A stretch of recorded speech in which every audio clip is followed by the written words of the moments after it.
Hello dear friends, welcome back to our channel. আমরা আজকে আমাদের চ্যানেলে ম্যাথের মধ্যে অ্যাডভান্স ম্যাথ, যার একটা ইম্পর্টেন্ট টপিক হচ্ছে জ্যামিতি, সেই জ্যামিতি নিয়ে আমরা আলোচনা করব। এবং এই জিওমেট্রির প্রথম যে ক্লাসগুলো হবে সেগুলো সব বেসিক থেকে হবে। তারপর আমরা আস্তে আস্তে সমস্ত প্রপার্টিজ থিওরি পড়ে নেওয়ার পরে ম্যাথের দিকে বা অঙ্কের দিকে যাব। তো প্রথমত থিওরিগুলোকে আমাদেরকে ভালোভাবে বুঝতে হবে, সেই জন্য আজকে আমরা প্রথম ক্লাস শুরু করছি এবং ডে বাই ডে আমরা প্রতিটা ক্লাসকে আমরা আপলোড করতে থাকবো। ঠিক আছে, চলো শুরু করা যাক। দেখো, বেসিক জিনিসগুলো থেকে আমরা প্রথমে স্টার্ট করছি। প্রথম আমাদের জিনিসকে আসছে, প্রথমে জানতে হবে পয়েন্ট কি। পয়েন্ট বলতে আমরা বুঝি বিন্দুকে। বিন্দু কি জিনিস? A point is a circle of zero radius. তাহলে পয়েন্ট হচ্ছে কোনটা? যে একটা সার্কেল যার কোনো কি নেই, রেডিয়াস নেই, তাহলে এইটা হচ্ছে একটা পয়েন্ট। পয়েন্টকে আমরা কি বলি? বিন্দু বলে জানি। সেকেন্ড যেটা আছে সেটা হচ্ছে লাইন। লাইন কি জিনিস? দেখো লেখা আছে is a set of point having only length and in a fixed direction. কোন একটা ফিক্সড ডিরেকশনে যার একটা লেন্থ আছে সেটাকে বলা হয়, এবং অনেকগুলো পয়েন্টের যে সম্মিলন তাকেই বলা হয় একটা লাইন। তো ধরো অনেকগুলো পয়েন্ট যদি একসাথে মার্চ করে দেওয়া হয় একই ডিরেকশনে, তাহলে সেটা একটা লাইনের রূপ নেবে, তাই তো? এবং অবশ্যই লাইন হতে গেলে মিনিমাম দুটো পয়েন্টস অবশ্যই লাগবে। তো লাইনের একটা বেসিক বৈশিষ্ট্য কি হলো তাহলে? যে মিনিমাম দুটো পয়েন্ট থাকতে হবে, তবেই কিন্তু সেটা লাইন পরিণত হবে। হলো 3 নাম্বার, রে। রে বা রশ্মি। ঠিক আছে, এটা পয়েন্ট মানে হচ্ছে বিন্দু, লাইন মানে হচ্ছে রেখা, আর রে মানে হচ্ছে রশ্মি। হ্যাঁ, কি জিনিস? দেখো রেতে লেখা আছে it has a fixed starting point. এর একটা নির্দিষ্ট শুরু আছে, but not a fixed end point, কিন্তু কোনো শেষ পয়েন্ট নেই। অর্থাৎ এটা একটা পয়েন্ট থেকে শুরু তো হবে এবং শুরু হওয়ার পর যেতে লাগবে, কিন্তু কোথায় যে শেষ হবে তার কোনো সীমা নেই, সেটাকে বলা হবে রে। তাহলে এই তিন জিনিস আমরা জানলাম, যে পয়েন্ট কি জিনিস, লাইন কি জিনিস এবং রে কি জিনিস। এরপরে আমরা জানবো সব থেকে ইম্পর্টেন্ট পার্ট, যেখান থেকে এক্সামে অনেক কোশ্চেন আসে, সেগুলো হচ্ছে অ্যাঙ্গেলস। তাহলে আজকে আমরা মেইন টপিক আমাদের হচ্ছে সেটা অ্যাঙ্গেল নিয়ে জানবো। অ্যাঙ্গেল বলতে কি বোঝায়? কোণকে বোঝায়। ঠিক আছে, দেখো কোণ। তাহলে অ্যাঙ্গেল কাকে বলে প্রথমে জানতে হবে। Inclination between two lines is called angle. দুটো লাইনের মধ্যে যে তোমার ইনক্লাইনেশন বা তোমার যেটা ঢাল, তাকেই বলা হয় কিন্তু অ্যাঙ্গেল। ধরো একটা লাইন হচ্ছে এইটা আর একটা লাইন হচ্ছে এইটা, তাহলে এটা এ বি লাইন আর এটা এসি লাইন।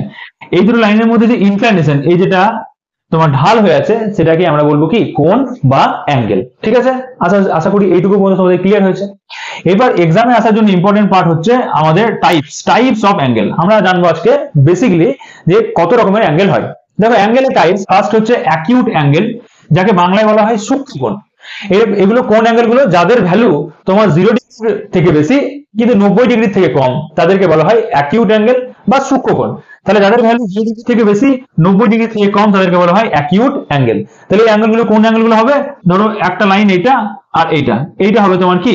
Acute angle. ঠিক আছে, এই টাইপের চিত্রগুলো তুমি পাবে কি? অ্যাকিউট অ্যাঙ্গেলে দেখতে পাবে। এরপর দেখা আছে রাইট অ্যাঙ্গেল, যাকে আমরা কি নামে চিনি? বাংলায় যাকে সমকোণ বলা হয়। সমকোণ বলতে যার angle is equal to 90 degree. তাহলে এইগুলো কোন অ্যাঙ্গেল গুলো বা কোন ছবিগুলো হবে? এই টাইপের চিত্রগুলো হবে, যেখানে তুমি দেখতে পাবে এই অ্যাঙ্গেলটা, এটা হচ্ছে 90 ডিগ্রি অ্যাঙ্গেল। ঠিক, এই অ্যাঙ্গেলটা তুমি দেখতে পাবে 90 ডিগ্রি। হলো 3 নাম্বার আছে অবটিউস অ্যাঙ্গেল, যাকে আমরা স্থূলকোণ নামে চিনি। এই অ্যাঙ্গেল গুলো কোনগুলো? যেগুলো হচ্ছে greater than 90 degree but smaller then 180 degree. যারা তোমার কি হচ্ছে 90 ডিগ্রি থেকে বেশি কিন্তু 180 ডিগ্রি থেকে কম। তাহলে এই ছবিগুলো কোনগুলো হবে? যে এই টাইপের জিনিসগুলো। হ্যাঁ, ধরো এই একটা ইমেজ, এইটা। তাহলে এই যে অ্যাঙ্গেলটা তৈরি হলো এখানে, এইটাকে আমরা বলবো কি? অবটিউস অ্যাঙ্গেল, যেটা 180 ডিগ্রি থেকে ছোট কিন্তু 90 ডিগ্রি থেকে বেশি। হলো 4 নম্বর অ্যাঙ্গেল, দেখো কি আছে? স্ট্রেট অ্যাঙ্গেল, যাকে আমরা সরল কোণ নামে চিনি। সরল কোণ বলতে কি বোঝায়? যার থিটা বা যার অ্যাঙ্গেলের মান হচ্ছে 180 ডিগ্রি। অর্থাৎ স্ট্রেট লাইনের উপর যে অ্যাঙ্গেল তৈরি হয় সেটাকে বলা হয় কি? তোমার সরল কোণ বা তোমার হচ্ছে স্ট্রেট অ্যাঙ্গেল। 5 নম্বর যেটা আছে সেটা হচ্ছে রিফ্লেক্স অ্যাঙ্গেল, যাকে আমরা প্রবৃদ্ধ কোণ নামে চিনি। ঠিক আছে, দেখো প্রবৃদ্ধ কোণ বা রিফ্লেক্স অ্যাঙ্গেল, এটা কি? এটা হচ্ছে 180 ডিগ্রি থেকে বড় কিন্তু তোমার হচ্ছে কি 360 ডিগ্রি থেকে ছোট। দেখো এখানে লিখে রেখেছি এখানে। হ্যাঁ, এই টাইপের অ্যাঙ্গেল গুলো হ্যাঁ দেখে থাকবে। ধরো এখানে যে এইটা পুরো তো, তাহলে 180 ডিগ্রি হতো, কিন্তু 180 ডিগ্রির বাইরে ধরো এই অ্যাঙ্গেলটা আছে। হ্যাঁ, এই টাইপের একটা অ্যাঙ্গেল। তাহলে এইটা তোমার কি অ্যাঙ্গেল? এটা তোমার হচ্ছে এই যে রিফ্লেক্স অ্যাঙ্গেল। ঠিক আছে, এবার এখান থেকে 6 নম্বর অ্যাঙ্গেল হচ্ছে কমপ্লিট অ্যাঙ্গেল, যাকে আমরা বলবো সম্পূর্ণ কোণ বা দুই সরল কোণ বলতে পারি। ঠিক আছে, যার থিটার ভ্যালু হচ্ছে 360 ডিগ্রি। অর্থাৎ একটা পুরো কমপ্লিট সার্কেলের ভ্যালু হচ্ছে তোমার কি 360 ডিগ্রি। তাহলে এতটুকু পর্যন্ত আমরা জানলাম যে অ্যাঙ্গেলস এর টাইপ কত রকমের হয়। হ্যাঁ, সেই টাইপগুলো তোমাদের এক্সামে ডাইরেক্ট কোশ্চেন থাকতে পারে, এবং এই অ্যাঙ্গেলগুলো থেকে এবার আমরা পরবর্তী দিনে জানবো যে এদের কত রকম আছে, আরো তোমার কি আছে প্রপার্টিজ আছে সেগুলো। তাহলে আমরা এই 6টা অ্যাঙ্গেল দেখলাম, যে একটা ফার্স্ট হচ্ছে acute angle, right angle, obtuse angle, straight angle, reflex angle এবং হচ্ছে কমপ্লিট অ্যাঙ্গেল। এই পুরো জিনিসটা তুমি একটা চিত্রের মাধ্যমে বুঝতে পারো। দেখো এখানে আমি একটা চিত্র আঁকছি, সেটাকে ভালো করে দেখার চেষ্টা করো। এই যে আমি দাগ টানলাম, এর মধ্যে দাগ টানলাম, এই অ্যাঙ্গেলটা, এটাকে আমি কি বলতে পারি, এটা হচ্ছে আমার প্রথম অ্যাঙ্গেলটা অ্যাকিউট অ্যাঙ্গেল, 90 ডিগ্রি থেকে ছোট। এই অ্যাঙ্গেলটা এটা হচ্ছে রাইট অ্যাঙ্গেল।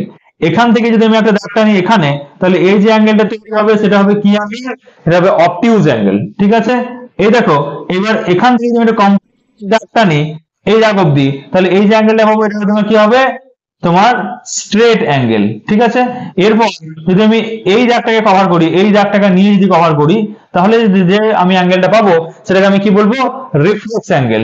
ঠিক আছে, রিফ্লেক্স। এবং এই যে কমপ্লিট অ্যাঙ্গেলটা তুমি পাবে এখান থেকে এখানে পুরো জয়েন করে দিলে, তাহলে এই পুরো অ্যাঙ্গেলটা এটা আমি কি বলবো, হচ্ছে কমপ্লিট অ্যাঙ্গেল। ঠিক আছে, তাহলে আশা করি এই অ্যাঙ্গেল বুঝে তোমাদের কোনো অসুবিধা হয়নি। আমরা কি করব, এবার থেকে প্রত্যেকদিন এর পরপর ভিডিওগুলো আপলোড করতে থাকবো। তোমরা যদি এই ভিডিওটাকে থেকে জিনিস বুঝতে পেরেছো এবং যদি ভালো লেগেছে, তাহলে অবশ্যই চ্যানেলটাকে সাবস্ক্রাইব করবে এবং পাশে আমাদের থাকবে বেল আইকনটিকে প্রেস করে। ঠিক আছে, থ্যাংক ইউ।